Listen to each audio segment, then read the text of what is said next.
2026 বিশ্বকাপে round of 16 চলছে।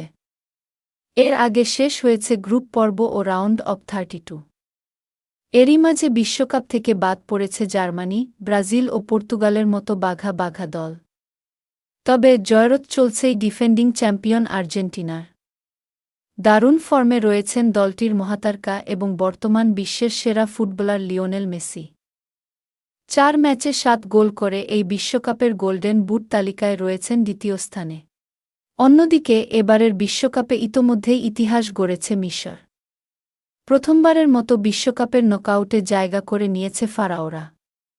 আবার রাউন্ড অব 32 এর ম্যাচে অস্ট্রেলিয়াকে হারিয়ে তুলে নিয়েছে তাদের প্রথম নকআউট জয়।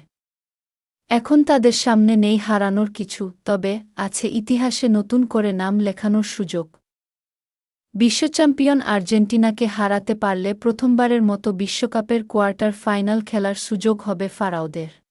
আবার মিশরের হয়ে সর্বোচ্চ গোল করার রেকর্ডের সুযোগ রয়েছে দেশটির তারকা ফুটবলার মোহাম্মদ সালাহ এর সামনে। ফারাওদের হয়ে এ পর্যন্ত ৬৮ গোল করেছেন তিনি। ৬৯ গোল নিয়ে শীর্ষে আছেন দলটির বর্তমান কোচ হোসাম হাসান। ম্যাচের আগের সংবাদ সম্মেলনে কোচ হোসাম হাসান বলেন, আমরা জানি বিশ্বচ্যাম্পিয়ন এবং ইতিহাসের অন্যতম সেরা ফুটবলার লিওনেল মেসির বিপক্ষে খেলতে যাচ্ছি। কিন্তু আমরা তাদের ভয় পাই না।